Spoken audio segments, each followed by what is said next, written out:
Bonjour, bonsoir à tous, chers amis, chers spectateurs de Radio Fringale. Bienvenue dans ce nouvelle émission d'actualité, débrief de Liège-Bastogne-Liège et des classiques, ainsi que preview des prochains événements à venir, puisque qui dit Liège-Bastogne-Liège dit fin de la campagne de classiques et dit également le début des grandes courses par étapes. Et notamment, suivez-nous cette semaine parce qu'il y aura la semaine, les 2 prochaines semaines, des semaines spéciales consacrées aux émissions du Giro. Et pour parler de cette course et des courses à venir également, et quelqu'un qui va nous préparer un magnifique programme avec le Giro, je vous remercie de faire cette émission avec Titien. Titien, comment tu vas? Salut Nico, salut tout le monde. Bah écoute, ça va, c'est super bien. Trop content. On a vécu pour moi une course incroyable cet après-midi. Franchement, j'ai pas décroché de mon canapé. Donc ouais, ce Liège-Bastogne-Liège pour moi, il rentrera dans la légende. J'ai les poils. Non, je rigole. Hein, comme je t'en ai parlé avant off.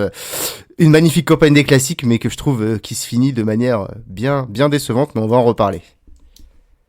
Et oui, un Liège-Bastogne-Liège, la doyenne, une 111e édition qui sacre une fois de plus Tadej Pogačar au sommet de son art, le meilleur coureur du monde, qui n'a pas eu tellement de concurrence aujourd'hui, qui a fait exactement ce qu'il avait dit qu'il allait faire, c'est-à-dire en gros, tout le monde est à fond dans la redoute, donc je vais en mettre un petit peu plus.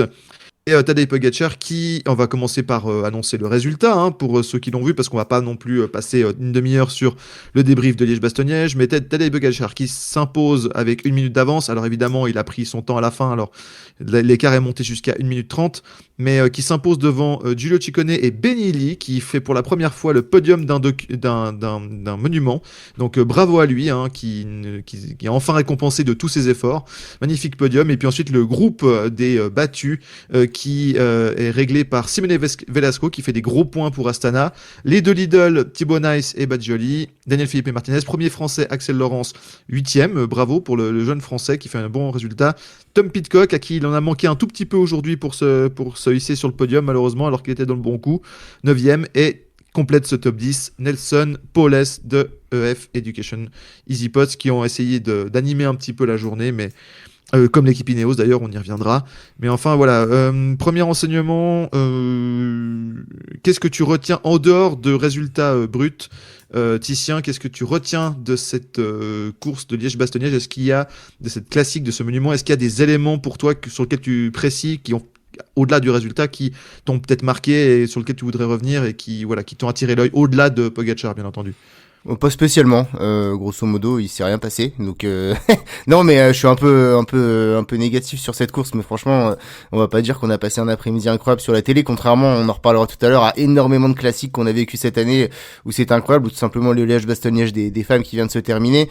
Non, franchement là, moi ce que j'en retiens c'est un mec et puis ensuite un peloton. Je savais pas que Liège-Bastogne-Liège, la classique auprès de 4000 mètres de dénivelé, était une course de quasi sprinter, puisqu'il y a des pelotons maintenant plus fournis que sur Milan-San Remo qui se présentent sur la ligne d'arrivée de Liège-Bastogne-Liège. Voilà ce que j'en retiens. J'en retiens pas grand chose en fait.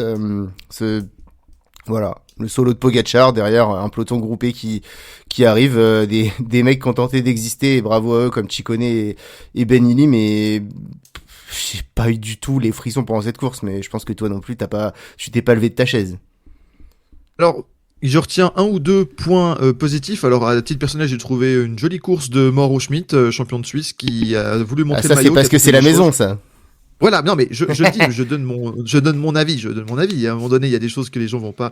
Et surtout, alors moi, le moment qui m'a le plus fait plaisir, c'est la belle performance de Julien Alaphilippe dans la Redoute. À un moment donné, j'ai vraiment cru. Bon, après, on a vu son visage que c'était dans la Côte des Forges, puis après dans la Roche au Faucon. On a tout de suite vu qu'il allait pas tenir Benili, Ciccone et puis Ciccone et puis Pidcock. Mais j'ai beaucoup aimé sa montée de la Redoute. Il y allait, il a tout donné, il y a été au panache. On sent qu'il c'est plus le même à la Philippe, bien entendu. Sinon, il serait capable de se hisser assez facilement sur le podium. Mais j'aime bien qu'il retrouve de l'ambition. Il monte en puissance avec cette équipe Tudor. En tout cas, à l'intérieur de cette équipe Tudor, dont son partenariat avec, il monte en puissance. Et peut-être que ça augure de belles choses, notamment sur le Tour de France, où évidemment il va jouer le chasseur d'étapes. Hein. Évidemment, Tudor ne va pas viser autre chose que des victoires d'étapes et des maillots de la combativité, mais de retrouver un Alaphilippe avec des ambitions et conquérant, ça n'a pas payé. Hein. Clairement, il lui en manquait un peu dans la dernière côte à la Roche-au-Faucon, il était cuit. Mais j'ai bien aimé, il commence à retrouver un petit peu le punch. Alors, on retrouvera jamais le Alaphilippe de 2018-2019. Ça, c'est normal, hein, c'est l'âge, c'est les carrières, c'est comme ça. Mais qu'il retrouve de l'ambition et qu'il aille chercher, qu'il a essayé de faire le spectacle. On l'a déjà vu un petit peu sur l'Amstel et qu'il essaie d'aller chercher des victoires d'étape. Moi, ça me fait très plaisir parce que, comme beaucoup de monde, j'adore Julien Alaphilippe. Ouais, ça fait plaisir. Après, effectivement, on voit bien que il a plus, il a toujours son punch. Franchement, il est toujours là, mais derrière, il y a pas l'endurance et la résistance qui sont nécessaires pour tenir sur la durée. Mais au moins, j'ai envie de te dire que lui, on l'a vu parce que 95% du peloton, on les a pas vus de la course. Hein. Donc lui, au moins, on l'a vu. Il nous a procuré à un moment donné de cette course pas mal d'émotions, parce que moi. J'avais toujours le truc au fond de moi qui me disait il va péter, c'est sûr, je sens qu'il va péter, et puis d'ailleurs il a pété, mais au moins c'est peut-être le seul qui m'a fait dresser un peu les poils aujourd'hui, donc ouais, chapeau Julien, voilà, qui a fait avec ses armes, parce que vaut mieux finir 58ème comme il a terminé je crois, mais au moins il a fait parler de lui, on l'a vu, il a tenté quelque chose, que 30ème dans le peloton des poursuivants, et qu'on l'ait pas vu de la journée, donc voilà. C'est clair qu'il faut plus s'attendre maintenant à retrouver le Julien. C'est le Julien double champion du monde. C'est un vœu totalement pieux, mais il peut rester cet animateur des courses, et voilà. Donc ça fait plaisir en tout cas de le voir combatif, et il n'est pas encore passé dans la mode carrière Niki Terpstra, Chris Froome ou Peter Sagan qui avaient fini leur carrière chez Total Energy. Donc il y a encore des motifs d'espoir.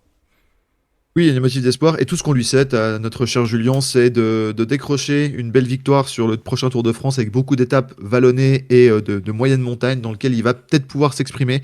En tout cas, avec s'il a des bonnes jambes sur des étapes comme ça, avec des jours sur le Tour de France où il peut un peu plus se préserver avec son expérience. C'est tout ce qu'on lui souhaite à Julien. Passons maintenant au point qui dérange, au point négatif, avec beaucoup de grosses déceptions. Alors, la première, évidemment, c'est Remco, où on a clairement vu que là, il manque, je l'avais déjà dit, tout le monde m'ont dit mais non, c'est bon, les mecs arrivent en forme, etc. On ne remplace pas la compétition et on voit clairement qu'il manque de foncier. C'est beaucoup plus facile de gérer si on fait un coup sur l'Amstel qu'avec moins de dénivelé. Et quand il y a des courses comme très très difficiles au niveau du froid, comme la Flèche Wallonne, ou très difficile au niveau du rythme et du nombre d'efforts à refaire. Remco n'était pas du tout dans le coup pour la victoire. Il n'avait pas les jambes, hein, simplement aujourd'hui. Hein, il a essayé, mais dès le pied de la Redoute, on a tout de suite vu que comme il était mal placé, ça sentait pas bon. Également, alors je te laisserai après compétiticien, au niveau des stratégies, je n'ai absolument pas compris. Alors, c'est encore pire que Remco, parce que Remco, à la limite, il n'avait pas les jambes, donc je peux comprendre. Mais j'ai pas du tout compris la stratégie des Lidl Trek. Dans le sens où Chicone est très fort et fait une magnifique deuxième place, donc bravo à lui, mais c'est dans un deuxième temps, et dans un premier temps, j'ai l'impression que Lidl roulait comme s'ils avaient Pogacar dans leur rang. C'est-à-dire, ils faisaient la course, ils durcissaient, etc. Alors du coup, ils se sont récompensés du coup avec 3 coureurs dans le top 10, donc bravo à eux. Mais au niveau de la stratégie de comment y arriver, j'ai l'impression qu'ils ont fait la moitié du boulot de l'équipe UE, alors qu'UE n'avait en plus pas besoin d'eux. Donc ça, c'est un point. Mais bravo à eux, ils font 3 dans le top 6. Donc j'ai envie de dire, au niveau du comptable, au niveau comptable, ils y sont. Mais au niveau de la forme, j'ai trouvé, voilà, je me suis posé la question. Et puis, voyant en plus comment Pogacar tournait les jambes. Et puis, un peu compliqué aussi au niveau des Ineos, qui nous ont fait une petite sortie en chasse-patate avec Tobias Foss et l'ami Jungels. Ils sont cramés tout seuls en chasse-patate pendant 50 km au milieu de la course, avant de se faire reprendre, pour au final avoir Axel Laurence, leur meilleure carte qu'on n'a pas vue, qui a simplement fait un beau sprint final. Bon, il aurait pu encore faire mieux, mais voilà, mais qui termine dans le top 10, alors qu'on on les a pas vus, donc un peu spécial aussi côté Ineos. Je sais pas sur quel est le point au-delà du déroulé de la course où c'était un peu un défilé, un triomphe romain pour Pogacar. S'il y a d'autres éléments, Titien, sur lesquels au-delà du déroulé de la course, qui t'ont vraiment surpris ou déçu. Ah bah il faut parler de Remco, c'est pour moi c'est une immense déception et pas franchement au niveau sportif parce que bah moi aussi je doutais, j'avais dit effectivement on a souvent ce phénomène de mec qui a la fraîcheur qui est très fort sur ses 2 premiers jours de course et puis ensuite enchaîner les courses tout de suite à rythme très intense, bah voilà, il te manque quelque chose et effectivement on en avait parlé, et effectivement ça s'est passé. Moi je trouve quand même qu'on a vu le très très mauvais côté de Remco aujourd'hui. Qu'est-ce que c'est ça Oui. d'abandonner une course comme ça? Enfin dans ce cas en fait à partir du moment où tu gagnes pas, je pense que on arrête tous de rouler et je trouve que voilà Remco malgré tout ça c'est un peu son mauvais côté sur le vélo. On l'avait vu l'année dernière aux mondiaux déjà en Suisse à Zurich où bah voilà ça se retourne, ça engueule un peu tout le monde, ça parfois ça lâche un peu dans la tête, etc. Bah là voilà, Remco Evenepoel, il est attendu par tout un peuple belge. Alors voilà, il y avait aussi beaucoup de pression, il y avait aussi beaucoup de choses. Mais là, je trouve quand même que ce côté, bon bah c'est foutu, je peux pas gagner, allez, ciao, je laisse tomber. Bah moi je trouve que sois combatif et bah toi pour faire le meilleur résultat possible, sinon ou prends pas le départ de la course. Mais j'ai pourtant c'est un coureur que j'aime bien sur le vélo, mais là je trouve qu'on a vraiment vu son mauvais côté. Et pour le reste après bon bah moi après sur les au moins les Ineos ils ont fait quelque chose. La plupart des adversaires comme t'as Mhm. dit on les a pas vus donc bon ça a pas marché. De toute façon Foss et Jungels s'ils avaient rien fait on les aurait pas vus non plus donc bon au bout d'un moment tu fais une course de vélo, ils ont essayé d'exister, ça a pas marché, c'était un peu voilà bizarre mais c'est comme ça. Non, bah moi franchement, j'ai pas vraiment de déception en fait, je peux pas avoir de déception à partir du moment où moi, ma déception, au-delà de la non-course qu'on a eue finalement pour la victoire, c'est simplement comment ça se fait qu'à Liège, t'es 40 coureurs qui arrivent dans le même groupe, quoi. Ouais. C'est une course de 4000 mètres de D+, même à Milan-San Remo, maintenant, t'as des groupes de 10-15, mais pas plus. Là, t'avais pas un peloton de 35 qui était à l'arrivée de Milan-San Remo, juste derrière les trois fous furieux, et ouais, c'est très, très, très étonnant quand même. Donc, je sais pas. Enfin, ça m'étonne quand même qu'ils On en disent, parlait au niveau du... Ouais, on en ouais, parlait au niveau du parcours, notamment dans l'émission qui est sortie ouais. vendredi. On parlait justement que ce final de Liège nous laissait un peu circonspect et que ça donne des choses comme ça, quoi. Mais il n'y a pas que ce final, c'est que bah, ils étaient peut-être 40 à l'arrivée, mais ils étaient quasi au moins 30 au sommet de la Roche au Faucon, dans le peloton. Donc est-ce qu'ils sont vraiment 30 au même niveau? Et dans ce cas, c'est très problématique parce qu'il y a un mec qui est 10 niveaux au-dessus, et c'est un peu bizarre. Ou alors est-ce que tout simplement, il y en a voilà, qui ont joué un peu les attentistes? Est-ce que finalement on s'est vite dit bon bah vu qu'on va terminer deuxième et qu'on a un mec rapide dans notre équipe, on va pas tout donner dans la Roche au Faucon parce que comme ça il bascule et il ira faire une place d'honneur? C'est quand même étrange qu'une course aussi dure, voilà, il y a autant de monde à l'arrivée dans le même temps, donc et on voit que ceux qui figurent dans le top 10 derrière les 3 premiers, bah c'était clairement pas des mecs qu'on a vu de la course. Le top 10 reflète absolument pas le niveau des coureurs aujourd'hui sur la course. Donc Mhm. Absolument effectivement pas. ce final il est un peu problématique pour ça aussi, donc voilà, pour moi c'était une déception par le manque de suspense qu'il y a eu. On en reparlera après de Pogacar, et puis aussi par le fait que bah ouais, pour moi, c'est le pire Liège-Bastogne-Liège, j'ai envie de dire que j'ai eu, parce que même ceux qui étaient à Anse, qui étaient très chiants, au moins, t'avais ce suspense jusqu'à la ligne d'arrivée. Là, pour moi, il y avait rien. Alors, je remets pas la faute au coureur. On voit qu'un Tom Pidcock, il a tout donné, etc. Mais la faute est à la fois, à mon avis, sur les coureurs et sur le parcours, parce que c'est quand même hyper fou, Oui. quand même, que ce soit aussi peu sélectif et que personne n'arrive vraiment à se détacher, hormis évidemment Pogacar qui caracole 2 minutes devant. Mais c'est les deux éléments sur lesquels je voulais revenir, c'est que déjà, de par la... Parce qu'il y avait des mouvements de course au sommet de la redoute, on avait des groupes de 2, des groupes de 3, chacun était un peu mis à sa place, donc ça c'était bien, c'est un gros élément qui fait sélection. Pogacar n'avait entre guillemets qu'une dizaine de secondes d'avance à ce moment-là, il n'a pas éclaté tout le monde dans la redoute, il est monté plus vite, mais on voit qu'il était en ligne de mire encore de coureurs comme Pidcock, comme Alaphilippe, comme notre ami Benili qui a fait une super montée, qui montre qu'il lui manque un petit peu au niveau du punch, mais qu'au niveau de la résistance, ben, il est bien là et qu'il est très difficile à décrocher. Le problème, c'est que on s'est retrouvé après avec des gars devant qui n'étaient pas des rouleurs. On avait quasiment les 4 coureurs les plus petits en termes de taille, poids de l'ensemble du peloton à ce moment-là. Je veux dire, quand tu as un groupe qui doit rouler sur des parties justement bah, roulantes, où il faut prendre du vent, avec Joe Chicon qui est quand même pas connu pour être un gros rouleur, Julien Lafilippe, qui, voilà, c'est Julien, Benili et puis Pidcock, on est quand même tous quasiment en dessous du mètre 70. Non, mais sans déconner. Et face à un rouleur et un coureur comme Pogacar, ben, du coup, difficile de revenir. Voilà, c'est pas comme si à Remco et Skelmos, qui sont quand même deux gros spécialistes du contre-la-montre, en tout cas, Skelmos se défend bien et Remco, c'est le meilleur coureur du monde, sur l'Amstel, qui mettait des relais et qui pouvait revenir sur Pogacar qui avait vent de face. Donc là, le contexte faisait que c'était compliqué. En plus, Mais il y avait des coéquipiers derrière de Lidl Trek et de UAE, donc McNulty notamment, qui allaient chercher toutes les possibilités de contre, donc pour évidemment pour éviter qu'ils reviennent sur leur leader qui était devant. Donc ils allaient chercher tout le monde. L'absence également au haut niveau de gros coureurs qui auraient pu faire de la concurrence à Pogacar. On a parlé de Remco, mais moi je vais pas le laisser passer de côté. Marc Hirschi, il se rate complètement sa campagne de classique. Donc ça, on pourrait y revenir aussi. Mais Marc Hirschi, il est aux abonnés absents. Je veux dire, il est dans les mêmes temps que Remco. C'est une catastrophe. D'autres gros coureurs qu'on pouvait attendre potentiellement dans les favoris n'étaient pas également au La niveau. plus grosse C'est bien parce que déception, ça- c'est Vauclin qui fait deuxième quand même Voilà. de la flèche qui finit 60e, quoi. Donc c'est quand même fou. Voilà. Ah, merci. Ben, ça donne à des coureurs très résistants qui ont une grosse endurance comme Ben Illy et Giulio Ciccone. Ça leur donne des possibilités de faire un beau podium. Et bravo à eux, ils l'ont saisi parce qu'ils ont été les plus résistants, ceux qui ont fait le plus d'efforts, qui ont réussi à maintenir un haut niveau de performance. Mais enfin, et puis évidemment, il y a le parcours. C'est-à-dire qu'au sommet de la Roche-au-Faucon, il reste 12 km de descente et de plat avec des grandes routes sur lesquelles, si on a 10 secondes d'avance, ben, on est quasiment sûr de se faire reprendre.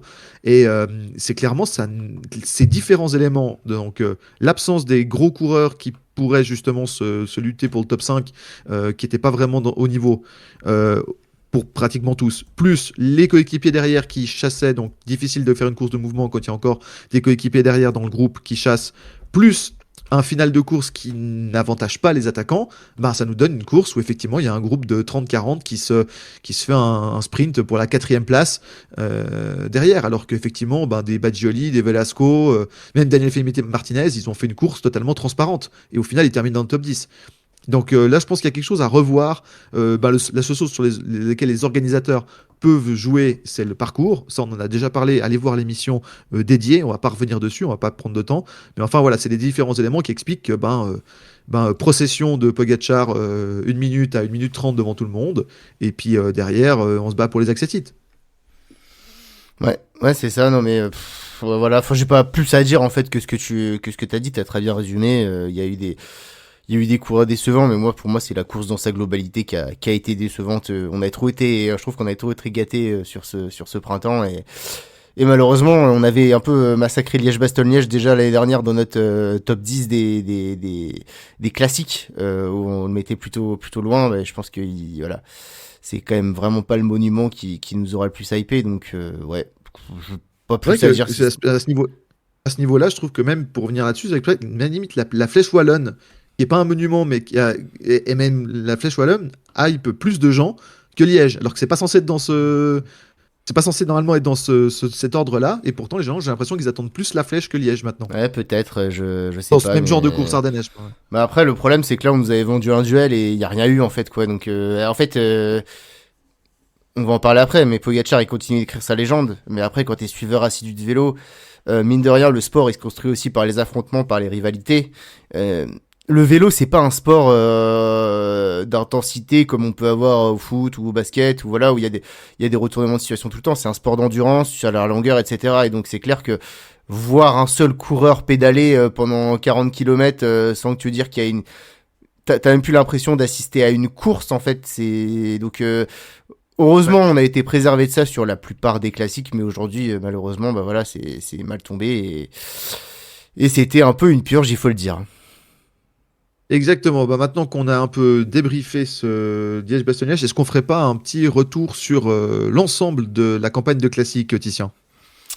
Bah oui, tout à fait, parce que mine de rien, magnifique campagne de classique. Moi, tu vois, bah l'année dernière, c'était quand même pas terrible, on va pas se le cacher. Entre le Tour des Flandres et Paris-Roubaix, où il y avait des solos, Liège-Bastogne-Liège, où on avait eu un solo.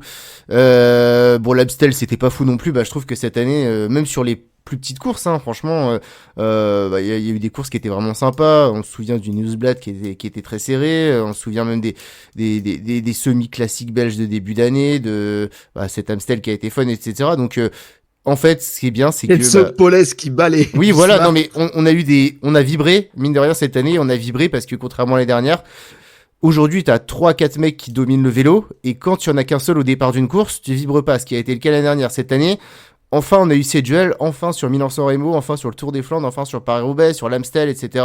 On a eu des magnifiques batailles en fait, même si Paris-Roubaix malheureusement ça s'est fait à l'élimination, ça restait quand même une belle course, mais je pense à ce Tour des Flandres où oui, Pogačar était supérieur, oui, Pogačar c'est le meilleur coureur. Il fait la plus grande campagne de classique peut-être de tous les temps, ça on va peut-être en reparler après, mais en tout cas c'était juste fou cette année. Moi j'ai ressenti vraiment beaucoup d'émotions, je te dirais après, enfin tu vas me dire ce que t'en penses et je te dirai je pense après la classique que j'ai préférée, quelle était la plus belle de l'année, mais je trouve qu'on a été gâtés, on a eu des duels qu'on tenu qu'on tenu leurs promesses. Alors oui c'est toujours les mêmes coureurs, c'est sûr, mais bah forcément c'est les plus forts qui gagnent, et malgré tout on a eu des courses lancées de loin, des courses intenses et des courses où on a connu le vainqueur pas forcément trop loin de l'arrivée. Donc moi je lui mets quand même une sacrée note, tu vois, je mettrais bien un 7,5 8 sur 10 à cette campagne de classique. Ouais, pareil, 7 sur 10, si on doit noter sur 10, en tout cas, voire plus. Après, c'est vrai que faut pas oublier nos autres années. Je trouvais que le bilan Soremo était exceptionnel, mais ça fait beaucoup d'années, enfin, depuis que Pogacar essaie vraiment d'avoir le Milan-San Remo dans son escarcelle, qu'on a des Milan-San Remo assez incroyables dans le final. Donc ça, c'était encore plus cette année, mais c'était déjà bien. Euh, Après le Tour des Flandres 2025, bah, c'était 2023, mais sous le soleil. Mais dans le même genre, moi j'avais adoré le Tour des Flandres 2023, donc évidemment que j'ai adoré le Tour des Flandres 2025 également. Donc dans l'ensemble, oui, c'était une très belle campagne de classique.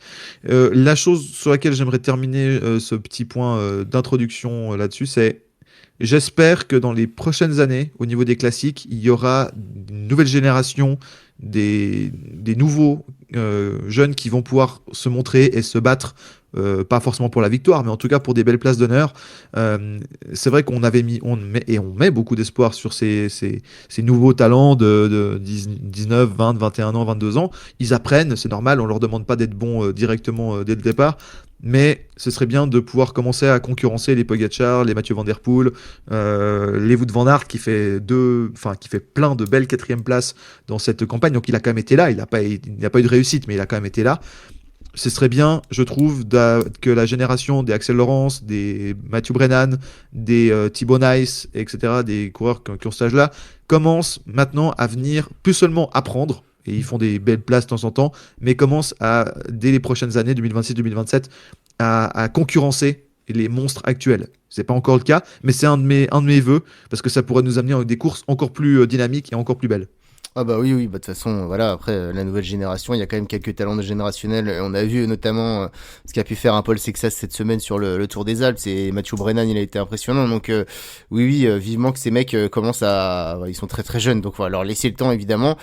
Mais voilà, je pense qu'on va encore avoir pendant peut-être 2 3 ans ce duel, je pense, entre Van Der Poel et Pogacar sur les classiques, entre Vingegaard et Pogacar sur les grands tours. Mais oui, oui, il y a quand même des talents générationnels qui arrivent. Ça se ressemblera pas toutes les années. Là, depuis 2 ans, Pogacar, il a tout pour lui.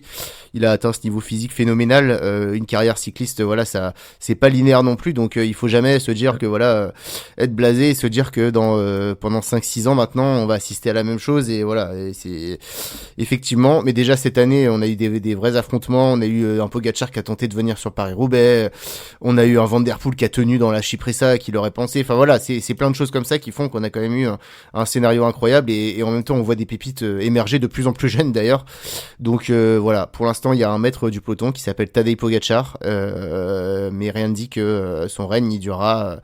Parce que c'est sûr que quand on le vit là, on se dit bon, il sera imbattable même dans 10 ans. Enfin voilà. Mais une carrière, ça va vite. Personne n'aurait dit en 2020, 2021 qu'on retrouverait un Julien Lafilippe comme ça, voilà. Donc Egan Bernal qu'on annonçait comme l'immense talent, enfin qu'elle allait tout gagner en 2019. Voilà, toutes les carrières ne sont pas linéaires, donc profitons mine de rien de ce qu'on a eu cette année. Voilà. Parfois les courses c'est génial et parfois comme aujourd'hui, voilà, c'est pas très très intéressant. Mais franchement, on va pas bouder notre plaisir parce que il y a tellement une diversité de courses de vélo en plus aujourd'hui. Et on va en parler avec le Tour de Romandie qui arrive. On a eu un Tour des Alpes qui était quand même très très très sympa. Donc voilà, Ah oui, il y a certes la meilleure course de la semaine. ouais, non mais La voilà, meilleure course de la semaine, le cours des Alpes. il y a des mecs comme Pogacar. bah, c'est clair que parfois ça peut lasser et je pense que nous on est comme tous les suiveurs et parfois c'est autant finalement impressionnant que lassant mais les courses le vélo c'est pas que les 5 monuments dans l'année et les 3 grands tours et puis voilà il y a plein de coureurs, plein d'enjeux, plein d'équipes, plein de courses donc pour l'instant en tout cas 3 premiers mois de l'année qui ont été juste incroyables. Moi j'ai eu beaucoup d'émotions en tant que suiveur. Oui, et pour terminer un petit peu justement avant qu'on ouvre un autre sujet sur ce bilan des classiques, la saison des classiques du printemps, parce qu'il reste les classiques d'automne, qui comme bien sûr qu'on se réjouit de suivre, hein, donc Le fameux Tour de du Lombardie que tu adores. Allez voir l'émission des sur qui les termine, mais il y monuments. a aussi Oui, il y oui. a aussi les magnifiques classiques Mais québécoises. oui, bien sûr. Voilà, il y a ces belles courses. Euh, Moi, j'ai beaucoup aimé dans l'attitude et dans ce qu'il a montré dans ces jeunes pépites. On parlait justement de Paul Sexas. Moi, je pense quand même que Paul Sexas, que j'adore et qui est très très jeune, hein, qui a beaucoup de promesses. Je pense quand même que Paul Sexas va plus s'orienter vers des courses par étapes, type course d'une semaine ou comme ça. Ça ne veut pas dire que un jour il peut pas claquer un Tour de Lombardie, voire un Liège. Mais pour l'instant, c'est plutôt des courses par étapes et je pense qu'il en est très content à voir comment il évolue. Moi, au niveau des Ardennaises et des courses avec des vallons de manière générale, j'ai beaucoup aimé côté français ce qu'a proposé Romain Grégoire tout au long de la campagne. Ça a commencé avec la montée de la Cipressa où il s'est vraiment testé, voir s'il arrivait à suivre les meilleurs du monde, hein, les monstres absolus. J'ai beaucoup aimé l'attitude de Romain Grégoire. Il a fait des résultats sur les Ardennaises cette année. Il a été présent, on l'a vu. Il lui manque encore quelque chose. Il apprend, c'est normal. Il est encore très jeune, on oublie. Mais Romain Grégoire peut être à terme celui qui vient vraiment concurrencer, et je le souhaite, un Tadej Pogacar sur les Ardennaises. Je dis bien sur les Ardennaises. À voir comment il évolue, à voir comment il progresse, à voir comment il est développé, s'il reste sur le long terme avec Groupama, ou est-ce qu'il va aller dans une équipe, une autre équipe, comme l'ont fait pas mal de jeunes Français ces derniers temps, une équipe internationale, enfin non française on va dire, pour se développer. Mais moi je retire beaucoup de positifs. D'ailleurs, il termine 19e aujourd'hui, hein, c'est pas vraiment un grand sprinter, Romain Grégoire, mais je retire beaucoup de positifs dans l'attitude. Il a essayé d'attaquer, il a essayé de suivre des coups, et pour sa première campagne de classique dans laquelle il a eu vraiment des responsabilités, dans laquelle il était parmi les coureurs protégés, voire les leaders, je trouve qu'il s'en sort pas mal, et j'espère beaucoup pour la deuxième partie de la décennie 2020. Je pense qu'on va avoir pas mal de Romain Grégoire sur ce type de course, comme aujourd'hui sur Liège. Tout à fait. Bon, j'ai rien de plus à dire, hein. Laissons-les, mine de rien, grandir et puis évidemment Exactement, qu'on a des surtout. belles promesses là. C'est vrai qu'il y a un petit creux Surtout. sur, il y a un petit creux sur la génération française actuelle, mais il y a des belles promesses qui arrivent, donc on va les laisser, on va pas s'enflammer tout en s'enflammant un peu quand même parce que c'est normal et on va les laisser faire leur petit bout de chemin. Et voilà. Sinon, ben, pour terminer sur ce retour des classiques, ben, parlons de Tadej Pogacar, quand même le vainqueur du jour. Donc je rappelle les résultats absolument ahurissants depuis le début de l'année. Je mets l'UAE Tour de côté, hein, la procession de Pogacar, course de rentrée, balade en Arabie, voilà, aux Émirats, voilà, sans souci. Je rappelle les résultats. Il gagne l'Estrade Bianche après avoir chuté en déposant Pidcock et en gagnant l'Estrade Bianche avec le maillot à moitié en sang. Il fait troisième de Milan-San Remo après avoir attaqué dans la Cipressa et avoir attaqué plusieurs fois dans le Poggio et n'a été battu sur cette course que par un immense Mathieu Van Der Poel qui fait partie aussi des meilleurs coureurs de l'histoire dans son registre. Il remporte le Tour des Flandres après une course monumentale, voilà, dont on a parlé, qu'on a commenté en direct et qui est absolument légendaire. Il fait deuxième de Paris-Roubaix en chutant après avoir essayé. Il a pris trop de risques pour sa première participation. Il se fait battre sur l'Amstel, mais après avoir un peu mal lu les forces en présence, et a s'être pris le vent de face avec un Remco déter pour son retour derrière lui.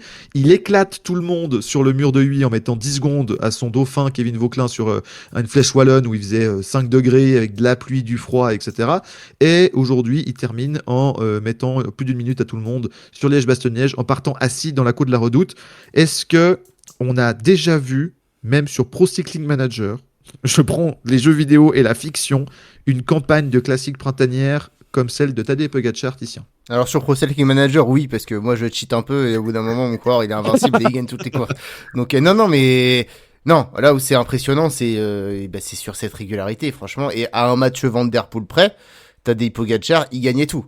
À part l'Amstel Il Gold gagne Race, tout. effectivement. Il Mais gagne à tout. un Mathieu Van Der Poel près, il gagne Roubaix, il gagne San Remo. Et là, il fait une campagne qui, à mon avis, sera la plus grande de toute l'histoire. Parce que voilà.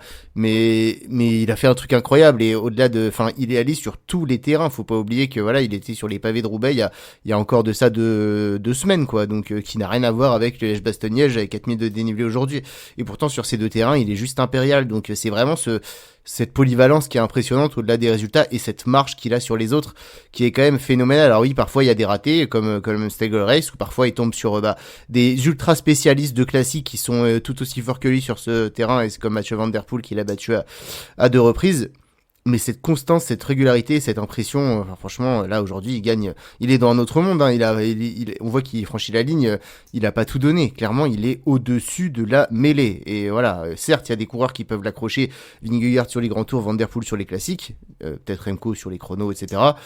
Mais grosso modo, j'ai jamais vu ça, un coureur qui domine à ce point le cyclisme. Et il y a même pas une seule classique qui finit en dehors du podium, quoi.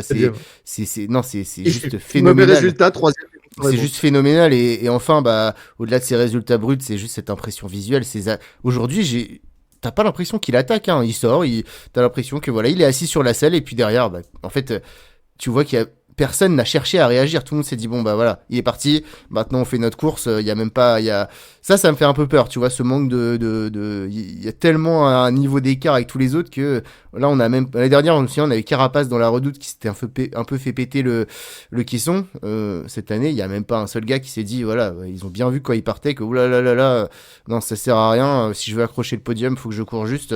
J'y vais pas. Donc il y a un certain renoncement malgré tout. Alors des fois ça passe, mais on pense à Skelmose qui certes gagne l'Amstel et c'est magnifique, mais dans son interview d'après-course il dit bah moi jusqu'au bout je jouais à la deuxième place, et c'est un super concours de circonstances et des magnifiques jambes qui m'ont ramené devant et qui m'ont permis de jouer le sprint, mais quand j'attaque c'est pour m'extraire du groupe et aller chercher la deuxième place derrière Poggi. Donc ouais, c'est au-delà du coureur et de ses résultats bruts faramineux, il y a cette impression de renoncement de 99% du peloton c'est juste fou, quoi. Je pense que toi comme moi, on n'a jamais vécu ça avec aucun coureur depuis qu'on suit le vélo, donc je suis bouche bée, j'ai pas d'explication, j'ai pas de définition, si ce n'est juste que voilà, bravo Pogacar, c'est juste énorme, c'est incroyable, c'est légendaire.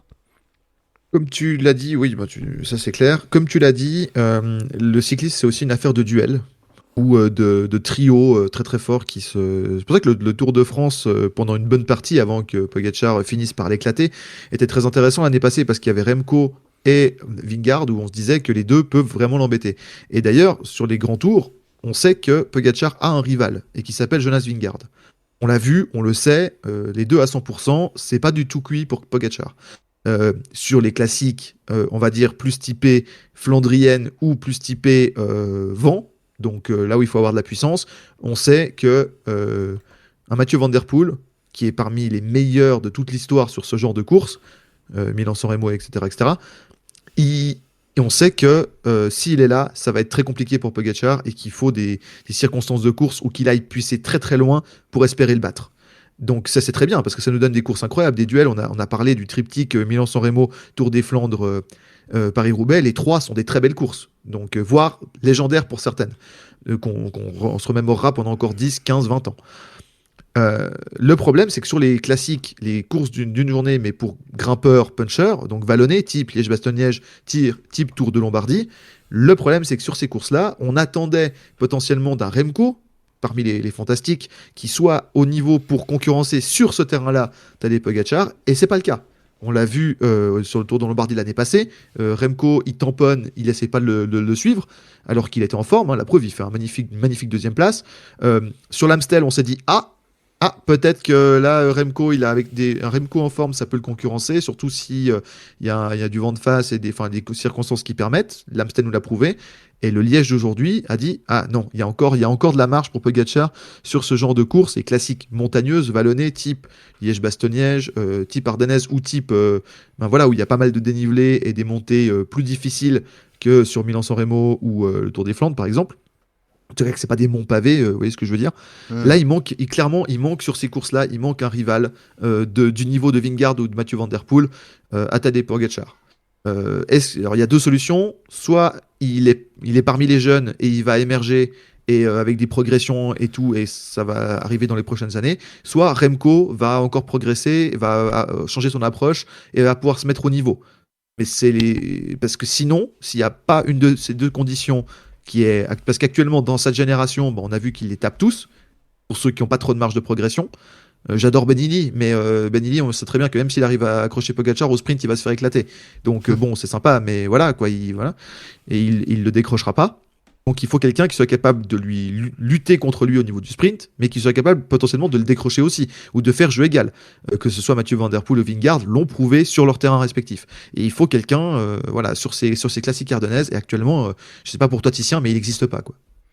Non, il n'existe pas. Et puis en fait, ça va aussi beaucoup dépendre, je pense, vu en fait l'avance qu'a Tadej Pogacar.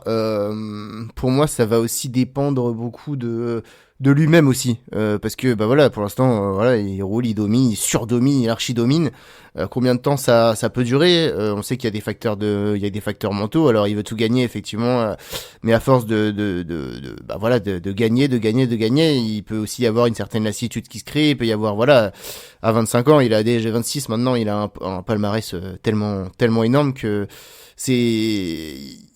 ça dépend beaucoup de lui en fait. Pour moi, honnêtement, s'il maintient ce niveau et cette motivation et voilà sur les 4-5 années prochaines, j'ai du mal à voir quelqu'un aller chercher parce que là les watts sont impressionnants, les niveaux de puissance sont impressionnants et l'écart avec le reste du monde c'est impressionnant. Alors il y aura toujours des mecs ultra spécialisés qui viendront le chatouiller, comme Mathieu Van Der Poel le fait, plus que chatouiller d'ailleurs, et il pourra jamais tout gagner. Mais dans ce côté dominateur, dans ce côté je fais toutes les courses les plus dures du calendrier, je suis là tout le temps et j'écrase la concurrence dès qu'elle est là, moi je pense pas que le changement puisse venir d'autres coureurs, même si évidemment il y en a qui viendront le concurrencer, mais également de lui-même et de la façon dont il va gérer sa carrière. Il y a exactement ça. Et puis d'ailleurs, s'il maintient ce niveau de domination pendant encore 4-5 ans, les records, notamment ceux d'Eddy Merckx, vont commencer à très sérieusement trembler. Parce que je rappelle que Pogacar a 26 ans actuellement, il en aura 27 à la fin de l'année. C'est son 3e Liège, le record d'Eddy Merckx est à 5. Donc il faut qu'il gagne encore 2 Lièges. Il a 26 ans, donc il n'en a pas 36. On n'est pas dans le cas de Valverde qui va chercher son 4e Liège alors qu'il est déjà sur la fin de sa carrière. Là, effectivement, s'il n'y a pas dans les jeunes, ou si Remco voilà, ne devient pas le Remco, il faut que Remco devienne le Remco qu'on pense et qu'on souhaite qu'il devienne et qu'il a montré qu'il pouvait être à certains moments de sa carrière, ou qu'un jeune, on parlait de la jeune génération, un Thibaut Nice ou un autre, voilà, progresse et parvienne à le chatouiller. Sinon, le record d'Eddy Merckx est en très grand danger sur cela. Déjà que sur le Tour de Lombardie, c'est qu'une question de temps. Parce que bah voilà, il y en a sur 4 de suite, puis je vois pas cette année, s'il continue comme ça, je vois pas qui va l'embêter sur le Tour de Lombardie cette année encore.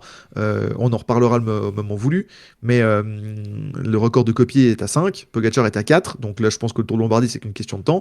Mais sur Liège, il va sérieusement falloir se remuer parce que sinon le record d'Eddy Merckx va très vite tomber aux oubliettes. Et ce record-là, plus on oublie qu'aujourd'hui il remporte quand même son 9e monument, il est à peu près à mi-chemin bientôt du record de monument absolu qui est détenu également par Eddy Merckx.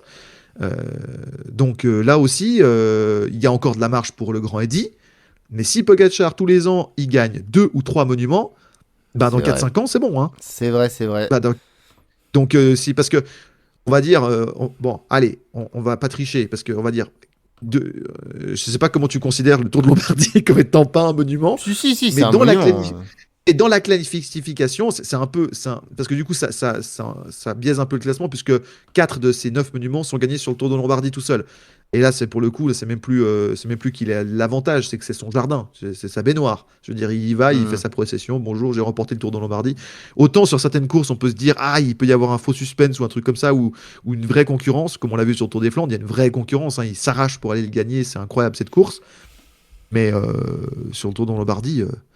À moins que Vingegaard décide de viser spécifiquement le Tour de Lombardie, je pense que. Ou qu'on a un Remco Evenepoel qui est à 110%, je pense que ça va être très compliqué de l'empêcher de gagner et ça fait un monument en plus chaque année, quasiment pas gratuit, mais presque quoi. Ouais, c'est ça. Bah écoute, non, j'ai rien de plus à ajouter ce que t'as dit, à voir, mais pour moi c'est vraiment le truc qui doit le véhiculer aujourd'hui dans le vélo, au-delà de battre ses adversaires, mais on est peut-être même plus là aujourd'hui. Ce qui le motive sûrement, Tadej Pogacar, c'est d'aller gagner tous les records et devenir le meilleur coureur Battre de Eddy l'histoire. Merckx. Donc voilà, écoute, ça lui fait encore Je du pense chemin parce que Eddy Merckx, c'est quand même un palmarès plus que que c'est le plus gros monstrueux. palmarès de l'histoire du cyclisme, donc Voilà, si tu veux, c'est le boss de fin. C'est tout à pour fait, le palmarès de cyclisme, c'est le exactement. boss de fin ultime. Mais c'était pour simplement dire que Pogacar, là, il est en plein milieu de sa carrière, il est dans son prime, pour dire qu'il est dans les temps de passage. Oui, oui, bah, tout à Pour fait, les tout à records fait. d'Eddy Merckx dans pas mal de domaines, il est dans les temps de passage. Il a 3 Tours de France, Eddy Merckx en a 5. Il a bientôt la moitié des monuments du Grand Eddy. Voilà, il arrive bientôt à la dizaine. Et il est au milieu de sa carrière. Donc, suivant comment ça tourne, la conversation dans peut-être 5, 6, 7, 8 ans, on pourra vraiment avoir en 2031 ce débat sur Radio Fringale, Pogacar ou Eddy Merckx, quel est le plus grand de l'histoire. Tout à fait. Dernier point pour ces classiques, quelle a été ta classique préférée, Titien, de ce printemps? Alors, ma classique préférée ou pour moi la plus grande classique de l'année? Parce que je pense que j'ai donné deux Alors, réponses différentes. En fait, alors, pour, on va pour- commencer, on va commencer par ce que tu considères comme étant toi la plus grande classique de l'année, et après on dira nos coups de cœur personnels. ok, pour moi la classique Alors on commence par la plus grande dans l'absolu. Milan-San Remo.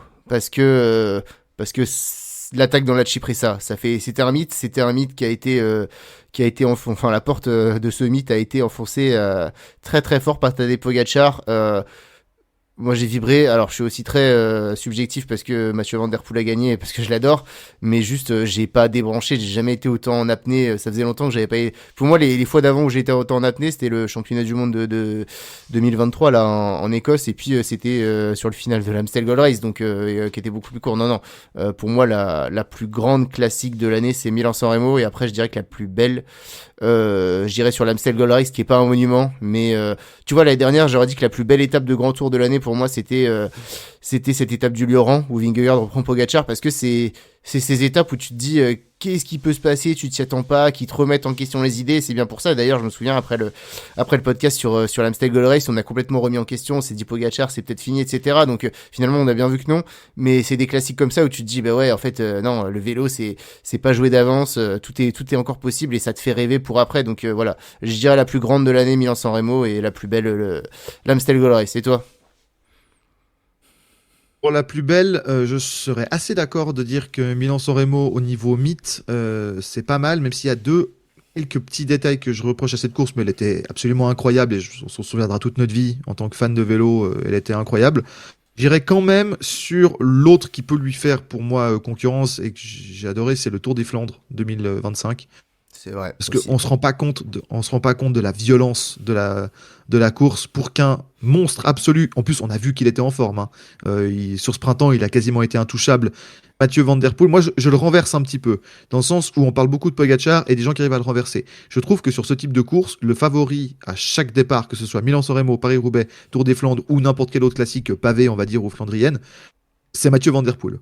Et que c'est la classique, c'est le monument sur lequel il est favori il fait partie des favoris, parce que Pogacar ne peut jamais être mis autre chose que favori, mais vous voyez ce que je veux dire, où c'est l'ogre, Mathieu Van Der Poel, c'est son jardin, c'est la course sur laquelle il a été battu. Alors on peut parler de toutes les circonstances qu'on veut, etc., mais où il a fallu avoir des trésors de puissance, de scénarios, ça n'a pas débranché, il y a des attaques de partout. En plus, il y avait Mats Peterson et Wout van Aert qui étaient au niveau des deux monstres, contrairement à d'autres courses où c'était pas forcément le cas. On voyait Ghana sur le Milan-San Remo. Tu vois, par exemple, si on avait eu un Mats Peterson ou un Ghana qui avait été vraiment au même niveau, enfin qui avait été capable de suivre tout le temps les deux. Bon, Ghana le fait, mais à retardement, tu vois ce que je veux dire. Là, j'aurais peut-être mis Milan-San Remo vraiment premier intouchable. Je mettrais un ex-aequo entre le Tour des Flandres et le Milan-San Remo, dans le sens où vraiment ce Tour des Flandres et on se rend pas compte à quel point il est incroyable et le top 4 en termes de classement est légendaire.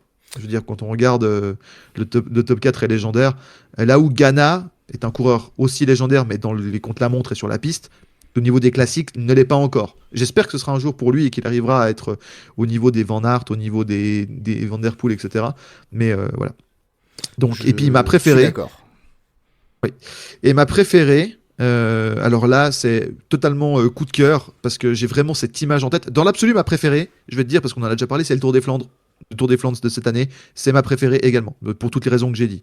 Mais si je devais en parler d'une autre, puisque tu as parlé de l'Amstel, j'ai un petit coup de cœur cette année pour les Strade Bianche, dans le sens où ça aurait pu être vraiment comme aujourd'hui, procession Pogacar qui fait son petit rallye de 50 km.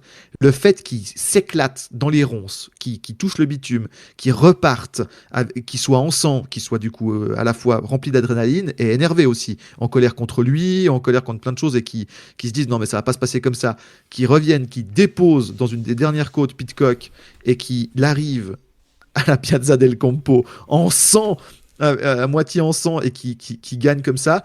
Alors oui, la concurrence n'était pas la même, c'est pas du tout, c'est pas un monument, c'est pas le même niveau de légende, je suis d'accord, c'est pour ça que je mettrais le Tour des Flandres devant. Mais j'ai un coup de cœur pour l'image de Pogacar en sang, tu te dis, moi ça me l'a fait rentrer au niveau du caractère, encore dans autre chose. On avait vu Pogacar... Ouais. Oui, oui, alors moi, pour moi, ma préférée des classiques de la saison du printemps, c'est effectivement l'Estrade Bianche Ok.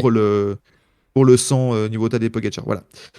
Du coup, vu qu'on a parlé des plus belles courses, je propose on finisse l'émission par parler de la plus belle course de la saison, bien entendu, le Tour de Romandie. Titien, est-ce que c'est ok? On peut passer au Tour de Romandie. Ah bah ouais, vas-y, parce que là, pour le coup, je suis hypé. Ah, alors, hypé par le Tour de Romandie, on va commencer par vous présenter le parcours. Alors, pour ceux qui ne le savent pas, c'est la course de la maison, c'est là où je travaille, là où j'habite et là où j'ai grandi. Donc, je vais pouvoir vous présenter le parcours. Alors, la Suisse romande, c'est une région, donc c'est la région francophone de la Suisse, où 25% de la population à peu près en Suisse est francophone, comme moi. Et la tradition du Tour de Romandie, c'est notamment de faire une étape dans toutes les régions de la Suisse romande. On appelle ça les cantons en Suisse. Donc vous avez plusieurs cantons. Alors il y a des cantons bilingues et il y a des cantons francophones. Et l'idée c'est de passer un peu dans toutes ces régions et d'avoir en gros, je schématise parce que des fois c'est pas aussi simple que ça, mais une étape en tout cas qui se termine dans dans l'un des cantons. Et c'est exactement ce que va faire ce parcours du Tour de Romandie, puisqu'on commence dans le nord-ouest du pays avec un prologue à Saint-Imier, donc Saint-Imier, mardi, un petit prologue de 3,4 km, relativement plat. Donc on sera autour de la petite ville de Saint-Imier et dans les contreforts du Jura, des petites routes, mais enfin pas de grosses difficultés. Donc un prologue, je dirais, pour spécialistes de l'exercice du prologue. On parlera avec Titien de la start list après. Ensuite, une première étape vallonnée entre une étape en ligne qui n'est pas un circuit qui part de Dornard. Pourquoi Dornard? Parce que c'est à Münchenstein où c'est le siège de l'entreprise Primeo qui est partenaire du Tour de Romandie, qui est un énergéticien, qui est un fournisseur d'électricité, fournisseur de services énergétiques. Et donc une étape où on va avoir une petite côte au début, le Grindel, mais on va passer les monts du Jura pour arriver après sur Fribourg. Une arrivée en côte à Fribourg. Fribourg est une ville médiévale, donc en haut d'une colline. Le centre-ville est en haut d'une colline, donc le final sur Fribourg, en général, toujours relativement pour les spécialistes de vallon. Alors les sprinteurs qui passent bien les bosses pourront s'en sortir, mais il faudra avoir pas mal de punch, avec 3 ascensions, on va dire, au milieu de l'étape pour les baroudeurs. Le Mont Creusin, le col des Pontins, qui est la plus difficile aujourd'hui, et la montée de Chaumont, qui est assez courte, 3 km, mais avec des passages à 15%. Donc voilà, si des coureurs veulent faire du mouvement de course. Et c'est l'une des étapes les plus longues de ce Tour de Romandie, puisqu'elle fait 194 km. Donc une étape pour puncher, pour baroudeur, voilà, qui permettra de juger déjà qui a les jambes et qui n'a pas. Mais enfin, ça devrait arriver groupé quand même. Une deuxième étape donc en circuit, donc on part de la Grande Béroche et on arrive à la Grande Béroche. C'est une étape au bord du lac de Neuchâtel et entre le lac de Neuchâtel et le massif du Jura. Donc une étape vallonnée, une étape de moyenne montagne avec le col de la Tourne, la montée de Mauborget, de nouveau la montée de Chaumont qu'on avait fait hier, mais qu'on va le faire cette fois pour une autre raison, parce que la Romandie c'est une toute petite région, donc on peut refaire les mêmes cols même si on n'arrive pas dans la même ville. Et une arrivée à la Grande Béroche pour sprinter. Alors une étape très, très difficile au début, mais par contre une étape qui fait que 157 km et pour un sprinter qui passe bien les bosses, type Michael Matthews, là c'est du pain béni parce qu'il va pouvoir depuis Corneau, la fin de la descente de Chaumont donc sprint intermédiaire de Corneau jusqu'à la Grande Béroche, on a pratiquement 30 km de plat complet au bord du lac de Neuchâtel. Et à ce moment-là, c'est pour un peloton qui est organisé, ça peut revenir avec des sprinters qui auront bien passé les bosses et ça peut arriver groupé. Et typiquement pour un profil à la Michael Matthews, ça peut être du pain béni. Ensuite, l'étape du jeudi, C'est l'étape du canton de Vaud, donc en circuit autour de Cossonay, avec cette fois-ci un final plus difficile. Alors, en début d'étape, autour de Cossonay, très rapide, avec des petites côtes, voilà, sur le plateau, dans le Gros de Vaud, autour de, voilà, de régions agricoles, avec des petites collines, mais enfin rien de difficile. Par contre, sur la fin de course, un des cols mythiques de la région, le col du Molandru, qui fait donc entre la région de Cossonay et la vallée de Joux, qui fait la liaison entre les deux. Donc le col du Molandru passé, on redescend après à Aples et on finit à Cossonay. Et Cossonay, il y a la Cossonay en bas du village et en haut du village, et ils arrivent en haut. Donc la montée finale de Cossonay, le dernier kilomètre, il va falloir avoir du punch. Donc une arrivée plutôt pour puncher et pour hommes qui passent vraiment bien les bosses. Un peu plus difficile pour les sprinteurs, à moins d'être un sprinter extrêmement costaud. Mais là, par contre, une étape bien punchy et qui peut un peu plus convenir aux coureurs du classement général. Mais enfin, pour l'instant, on ne devrait pas avoir des gros écarts. Ce qui va changer, évidemment, avec la grosse étape de montagne, le samedi, dans le canton du Valais, avec 3 cols première catégorie, mais il n'y a pas de hors catégorie sur Tour de Romandie, donc c'est des cols de difficulté maximum. Une étape très courte, 127 km, avec une arrivée à Thion 2000, donc à la station de Thion, donc dans le massif dans le domaine des 4 vallées, à 2000 mètres d'altitude, une montée très longue, très difficile, 20 km, 21 km de montée à 7,5% de moyenne, un vrai col des Alpes type hors catégorie sur le Tour de France, avec des passages à plus de 11%. On arrive en haut d'une station de ski, et puis avant ça, des côtes très difficiles, la montée à Anzère, on monte à 1500 mètres, puis après on redescend, on traverse la vallée du Rhône, on monte après à Nax, puis à Suan, donc côté Thion, mais un peu plus à l'est. Puis la descente très technique de Suan jusqu'à V, la descente ensuite en lacet de V jusqu'au pied de la remontée, on descend pas du tout jusqu'à Sion, on prend après le virage avant d'arriver dans la ville de Sion et on remonte directement, donc il n'y a pas du tout de temps mort. Du moment où on est à Grosne, au ravitaillement et au sprint intermédiaire, au milieu de l'étape, après la montée d'Anzère, et du moment où on est à Grosne et on fait la montée de Nax, de Suan, puis on redescend du côté de V et on remonte à Sion, il n'y a plus un mètre de plat, et donc une étape pour pur grimpeur, pur coureur de classement généraux. Et on se réjouit parce qu'en plus ils annoncent du soleil, du beau temps, des belles températures, donc il ne devrait pas avoir de problème de neige, ce qui peut arriver sur ce genre d'étape autour de Romandie, mais en tout cas c'est pas annoncé, donc a priori tout devrait être régulier. Et puis surtout le dernier grand rendez-vous pour le classement général, c'est le dernier contre-la-montre à Genève, 17 km en boucle autour de Genève, avec une côte au milieu, parce que Genève c'est pas Lausanne, c'est pas Fribourg, mais il y a quand même des bonnes petites côtes, et on aura un point intermédiaire après 12 km en haut de Genève, sur le sommet. Depuis la route de Thion, on monte un petit peu dans les faubourgs, on monte sur les collines, et après on redescend évidemment pour finir dans le centre-ville de Genève. Donc un parcours qui convient, Titien, à beaucoup de types de coureurs, mais enfin il y a quand même un prologue et un contre-la-montre, donc je dirais qu'il va falloir être un bon rouleur, et puis il y a une grosse étape de montagne qui devrait déterminer le classement général. Une belle course par étape pour se mettre en jambe pour les coureurs qui veulent se tester pour la suite de la saison. Ouais, c'est ça, c'est un beau parcours. Alors bon, les rouleurs, le premier prologue, là, 3 km, je pense pas qu'il y aura des écarts immenses qui vont être faits dessus.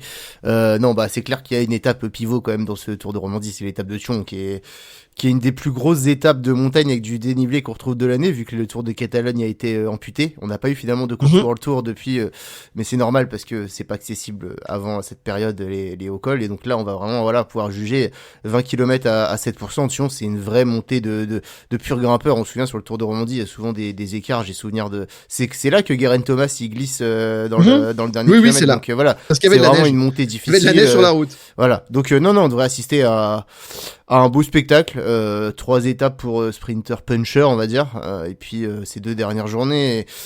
On l'a vu, le chrono final l'année dernière, il n'était pas en fin de parcours d'ailleurs, mais Tour de Romandie, il sera en dernier jour. Il y aura certes les capacités de rouleurs qui vont forcément compter, évidemment, je dis pas le contraire, mais il y aura aussi la récupération après notamment 3 journées éprouvantes et cette étape dantesque de Thion, donc et puis un contre-la-montre avec une petite bosse au milieu.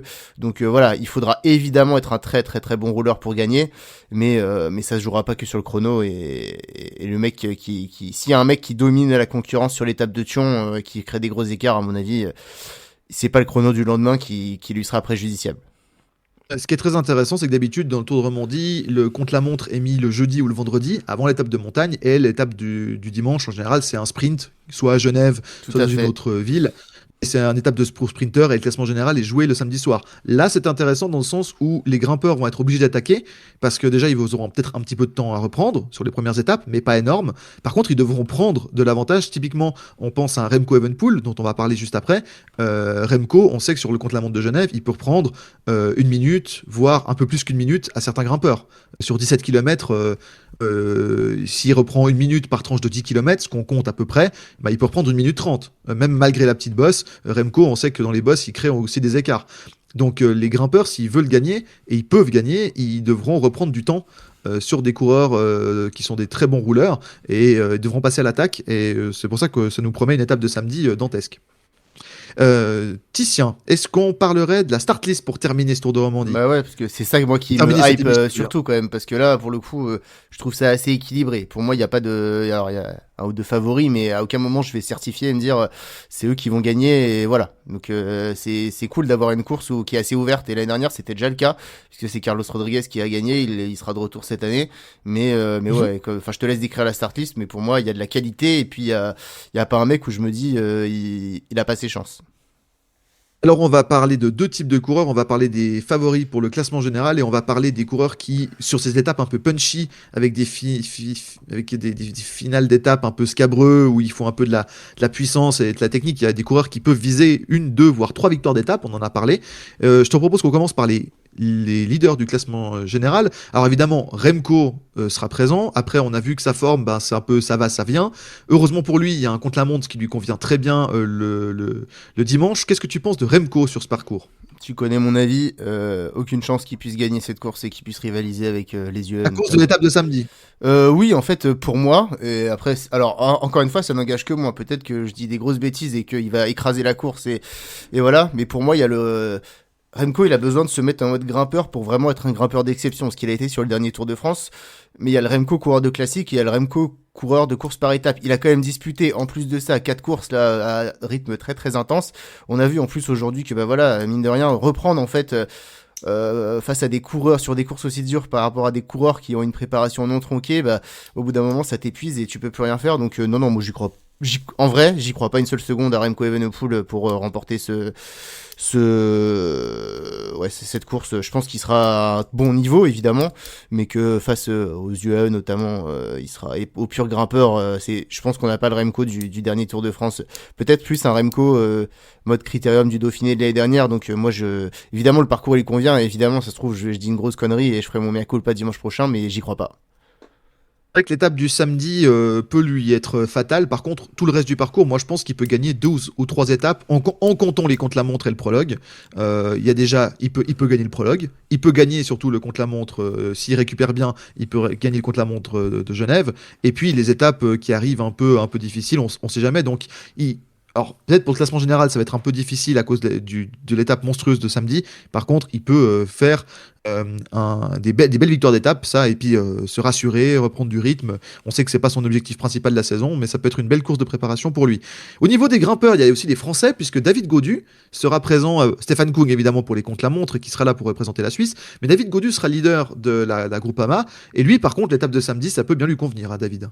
Ouais, après Gaudu, il est en reprise, on n'oublie pas qu'il a eu beaucoup de problèmes depuis le début de l'année, il a pas couru depuis Tirreno hein, quand même, qu'il a quitté sur chute, il est là en préparation de son grand objectif qui est dans 2 semaines, qui est le Giro, donc pareil, je pense qu'on aura un bon David Gaudu, mais je le vois pas gagner cette course, pour moi il peut faire top 10, mais je pense qu'il est, voilà, il est en rodage, il a besoin de reprendre le rythme de la compétition sur cette course, et de monter en puissance pour vraiment planifier ça sur, être très fort sur la deuxième moitié du Giro, donc j'attends un bon Gaudu, un Gaudu qui montre que les problèmes sont derrière lui, qu'il a retrouvé les cannes, mais pareil, je pense que ce sera pas le meilleur français de cette course. Des gros candidats qui aiment beaucoup cette course du Tour de Romandie parce qu'ils l'ont déjà remportée ou qu'ils ont déjà fait des très bons résultats. Le leader d'Ineos, Carlos Rodriguez. Le leader de Red Bull Bora, Alexander Vlasov. L'équipe Lidl Trek qui viendra avec des gros coureurs qui aiment beaucoup ce genre de parcours.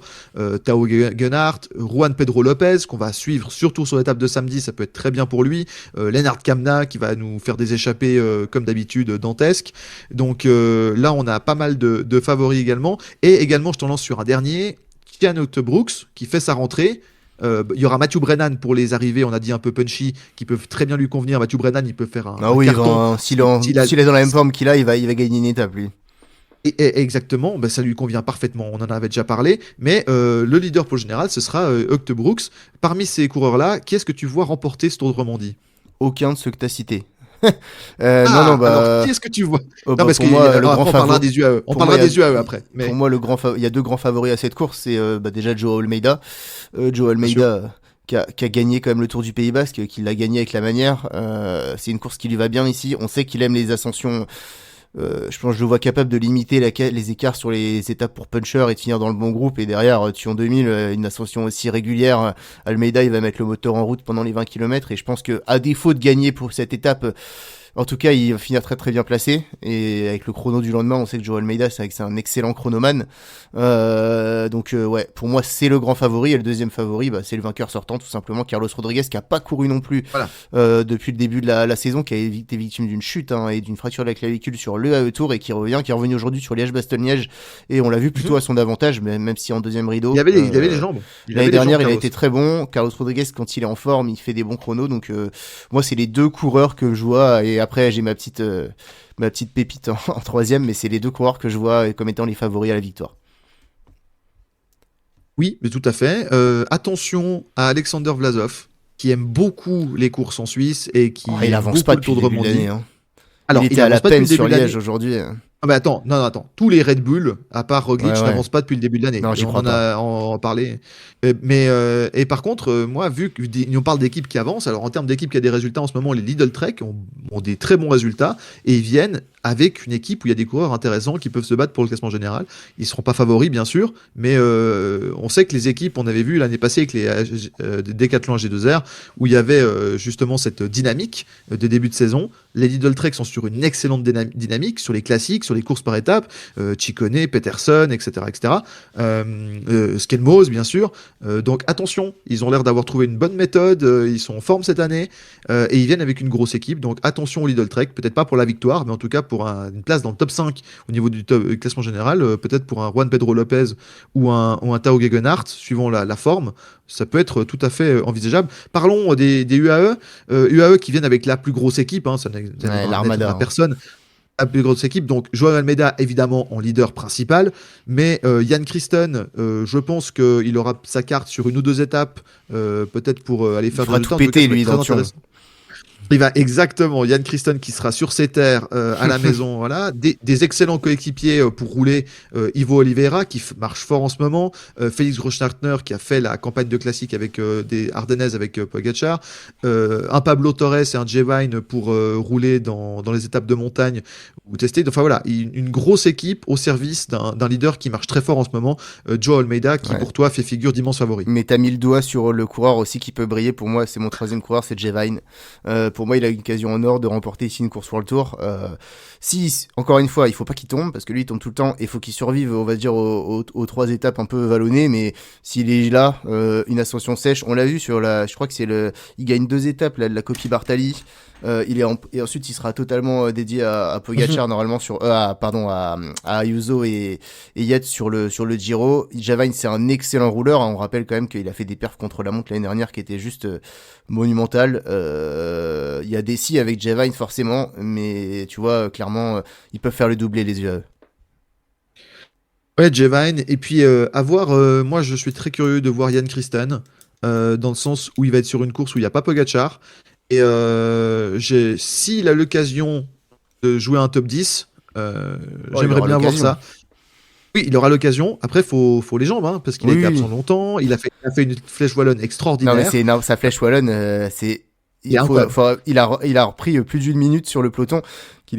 Il a chuté avec Skelmos, hein, et il finit 13ème Ouais. en ayant roulé tout le dernier kilomètre pour Pogacar. Moi, je pense juste que, en termes de pur grappeur, on l'a encore jamais vraiment vu. Jan Kristen, il a souvent été fort en moyenne montagne. Il a un bon punch aussi. Donc, j'ai des doutes sur sa capacité à briller. Et de toute façon, je pense qu'à 20 ans, il peut pas être désigné leader de l'équipe. Donc, je pense que Surtout avec Almeida il va qui fonctionne briller. fort, hein. Et je pense que lui, par contre, ça sera la dernière, avant Almeida et Jevine, ce sera lui qui va faire le gros du ménage dans Tion. Donc ça, on se réjouit Quelle de pépite, voir. Après, au Kristen, niveau quand même. des... Hein? C'est une pépite, Pépite, il ouais, est oui. monstrueux, hein, franchement. Ah ben, on se réjouit, hein, les futurs duels avec Paul Sexas dans 10 ans. C'est clair, non mais Dans l'Alpe d'Huez. c'est assez Dans monstrueux l'Alpe ce d'Huez, qu'on Jan a. Kristen, Paul Sexas. En parlant des pépites françaises, Lenny Martinez serait Bah également au oui. départ. Alors et là, il y a des étapes qui peuvent lui convenir, mais on se réjouit de le voir dans une étape de haute montagne comme Thion, parce que sur des montées sèches, on a vu qu'il répondait présent. Là, ça va être intéressant de voir comment il gère une étape comme l'étape de Thion, où il y a une multiplication d'ascensions, où il y a énormément de dénivelé. Voilà, Lenny Martinez, très intéressant. Pas pour la victoire finale, malheureusement. Peut-être pas. Bon, moi, je lui souhaite. Mais par contre, pourquoi pas pour la victoire d'étape. Ouais, ah, je veux pas m'enflammer, mais je sens qu'il va nous faire un gros truc, Lenny, parce que l'année dernière, il fait dans le top 10, si je dis pas de bêtises, cette course, ou pas loin. Mais un peu en fin de cycle, il avait brillé tout le mois d'avril et tout le mois de mars, et il était encore là. Là, cette année, on a vu que la forme est là sur la Flèche Wallonne, alors qu'il a beaucoup souffert toute la course. Il vient quand même choper une 4e place en ayant couru un peu, en dépensant beaucoup de cartouches. Il a bien Lenny fait le Martinez choix. fait huitième. Il fait huitième Voilà, l'année passée et cinquième du classement des jeunes. Bon, il n'y voilà. avait que des jeunes, hein, Ayuso, Rodriguez, machin. Et il termine cinquième, notamment du contre-la-montre Oron, qui était un contre-la-montre vallonné. C'est là où on Ouais. avait dit il avait fait des très belles perfs. Et il termine huitième de l'étape de l'Aisin. C'est clair, et puis pareil, on n'oublie pas que son chrono du dernier Tour de France, qui était également certes vallonné, mais où il fait top 10 sur le dernier Tour de France, le dernier jour. Donc Lenny Martinez, évidemment que c'est pas lui qui va remporter le chrono, mais attention à lui, franchement. Alors, je m'enflamme pas, je ne veux pas m'enflammer, mais je serais très déçu si Lenny Martinez n'était pas top 5, parce que après, j'étais un peu déçu, je pense qu'il a un peu lâché dans la tête sur Paris-Nice après sa victoire, etc. Il y a eu les problèmes. Là, on est quand même sur une course de grimpeurs, où je trouve que le plateau est assez ouvert. Il y a personne où je me dis Lenny Martinez il peut pas jouer avec. Là où je me dis que ça va être compliqué, c'est qu'effectivement sur le dernier chrono, même s'il limite face à des Remco, des Almeida, des Javine qui sont d'excellents rouleurs, je pense que ça va être dur. Mais disons que s'il fait top 5, 5, je serais très content. Et alors là, je parle pas de victoire finale évidemment, mais un podium. Pourquoi pas? Franchement, pourquoi pas? Je pense qu'il aura pas de meilleure chance cette année d'aller chercher un podium sur une course par étape World Tour. Et nous, on sait que sur ces courses un peu mythiques, ça fait tellement longtemps qu'on n'a pas eu de podium. Je compte pas le Tour de Guangxi l'année dernière, évidemment. Hein. Mais non, franchement, je trouve qu'on a une belle chance. Il est en forme. Il a eu un jour de course, Lenny Martinez, sur le mois dernier. Donc lui, il aura de la fraîcheur, peut-être face à un Almeida qui charbonne depuis le début de l'année, qui était encore là au Pays Basque et qui pourrait bien également céder un peu. Donc j'y crois. Je pense qu'il va nous faire quelque chose de grand. Je sais pas comment, mais je sais pas quoi. Mais s'il gagne à Thion, déjà, ce serait devant des coureurs comme Almeida, Rodriguez et tout, ce serait une incroyable performance. Petite série pour terminer tu aimes bien faire de bullet point, de zone de collecte. Des Fire Bullets. Fire bullet, voilà. Alors Voilà. je te fais des petites séries de fire bullet pour terminer cette émission et puis avant qu'on rende l'antenne et on se projette après sur le Giro qui arrive à grands pas. Petite fire bullet. Est-ce que Clément Champoussin va faire top 3 d'une étape? Non, ça y est là, il faut qu'il se repose, Clément Champoussin. Va-t-on revoir? Voilà. Ouais. Non, il a pas brillé Non, sur les oui, Ardennaises. Je pense qu'il sort d'un cycle assez intense, donc je le vois pas briller. Est-ce qu'on va retrouver pour l'équipe Cofidis un Emmanuel Bourman au niveau? Non, il fera 15e dans l'anonymat. Non, le pauvre. Non, bah je te dis ce que j'en Là, pense. Hein. d'accord. Peut-on imaginer une belle performance pour les décathlons avec notamment un Aurélien Paré-Peintre qui est en forme en ce moment? Parce qu'il y Ça a, dépend ce qu'on je entend parlais une belle performance, mais un fond de top 10 d'Aurélien Paré-Peintre serait déjà pas mal sur une course comme ça. Et moi, je l'attends plutôt. Sachant qu'il y a Bisseguer pour les. Moi, Aurélien Paré-Peintre, Bisseguer pour les contre-la-montre. je l'attends pour gagner une étape. On sait qu'il a un bon sprint, un bon punch. Je l'attends plutôt pour Ouais. Bisseguer. S'il a été confirmé au départ, bah lui, ce sera quasi le favori avec Remco Il est confirmé. du prologue. Donc voilà. Ouais, à voir. Mais je pense que Decathlon. Ils ont plus à jouer à aller chercher les victoires d'étape qu'un bon classement général. On surveillera Léo Bizio. S'il nous fait déjà un top 15, ce serait incroyable sur une course World Tour. Est-ce qu'il y aura, Titien, 2 Français dans le top 10 à Genève? Oui, Genève à la fin du classement général, je pense. oui, Très bien. Et ce sera Martinez et Godu. exactement. Voilà. Martinez Exact. qui sera 3e et Godu qui sera 8e. Voilà. Euh, est-ce que Louis Barré peut encore nous surprendre? Oui, pourquoi pas. Oui, Parce qu'il est annoncé. Il a il peut annoncé nous que l'équipe surprendre. Intermarché Wanty. Voilà. Après, c'est très différent de courir des classiques et voilà. Je suis toujours méfiant avec les coureurs qu'on fait. Souvent, je suis moins méfiant avec les coureurs qu'on fait que Liège pour un peu remettre en jambe avant le Romandie ou qu'on fait qu'une course. Mais là, lui, il a enchaîné toutes les Ardennaises. C'est quand même pas rien d'enchaîner les Ardennaises. Et je me souviens de Marc Hirschi, de Dylan Teuns qui dans leurs grandes années, il y a 2-3 ans, venaient ensuite sur le Tour de Romandie et c'était beaucoup plus dur alors qu'ils étaient incroyables sur les Ardennaises. Donc je dirais que pour moi, les coureurs qui sortent des 3 Ardennaises, j'ai du mal à penser qu'ils feront quelque chose. Et dernière question sur ton chouchou, est-ce que Mathieu Brennan va remporter le classement par points? Parce qu'il y a quand même beaucoup d'étapes qui lui Oui, conviennent. pourquoi pas. Donc il va peut-être pas les gagner, mais il sera potentiellement placé. J'ai du mal à dire oui Est-ce parce qu'il que va remporter? voilà. Mais pourquoi pas. Il peut. Très bien. Bah, Méticien, merci beaucoup pour cette Merci à toi. émission débrief des classiques et de Liège et du preview du Tour de Romandie. Donc cette semaine, de mardi à dimanche, n'hésitez pas à le suivre. C'est une belle course et je serais ravi de vous voir au bord des routes. En tout cas, moi je vais la suivre évidemment parce que c'est la course maison. Titien, merci de m'avoir accompagné pour cette émission. Et puis surtout, on se projette, Titien, très rapidement là dans les prochaines semaines sur le Giro. Avec, tu peux nous rappeler quel va être le programme d'avant Giro parce que je crois qu'on a un dispositif spécial sur Radio Fringale. Tout à fait, le Giro c'est dans 11 jours, on vous fera 3 émissions de preview comme on a l'habitude de faire. Normalement, mercredi soir, première émission de preview, notamment ce sera avec toi Nico, on parlera des étapes clés, là où le Giro va se jouer. On débriefera un peu, pas l'entièreté du parcours parce qu'on l'a déjà fait, d'ailleurs n'hésitez pas à aller voir notre émission qu'on avait fait avec Nico au début d'année sur le parcours du Giro, mais on fera un focus sur les étapes clés. Le week-end prochain, peut-être samedi, peut-être dimanche, on verra, ce sera la preview des grands favoris, qui va gagner le Giro, décortiquera la start list, qui va s'imposer, qui va briller, qui fera podium, etc. Et puis dernière émission probablement mardi prochain, dans une semaine, un peu plus. Là, on sera plutôt sur ceux qui vont briller, c'est-à-dire ceux qui joueront pas le classement général, mais ceux qui vont gagner des étapes, qui vont nous animer le Giro, etc. Voilà, je parle de coureurs comme Pidcock, comme Van Aert, comme Paul Magnier, voilà, quelles vont être les surprises, quels vont être les mecs qui vont attaquer tous les jours. Donc voilà, beau programme. Et puis ensuite, on est en train de voir ça, mais normalement, on devrait arriver à vous faire en moyenne au moins deux fringues à live par semaine pendant le Giro. On va essayer de faire ça au mieux, de vous faire participer au quiz comme on fait d'habitude, parce que pour ceux qui savent pas, voilà, on vous propose pendant ces émissions, pendant le Giro en live, de jouer à des quiz, et à la fin, le gagnant au score cumulé remportera un petit cadeau. Donc voilà, un beau programme qui nous attend, et on va changer de cap, puisque après la domination de Pogacar, de Van Der Poel, on va retrouver une start list du Giro un peu plus homogène, et moi je suis très excité par ce Giro, donc mais on va encore attendre quelques jours, on va digérer cette fin des classiques, Nico, et puis c'est vrai qu'on va se projeter très très vite maintenant.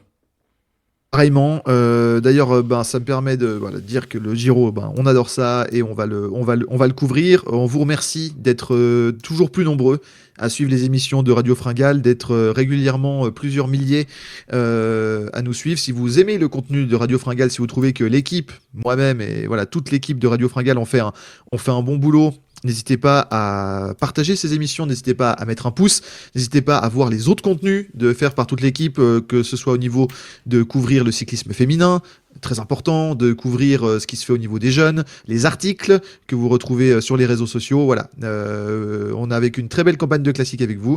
Merci pour le soutien et Titien, on se retrouve très rapidement pour les prochaines émissions. Tout à fait, et n'oubliez pas de vous alimenter parce que la fringale guette. Ciao ciao.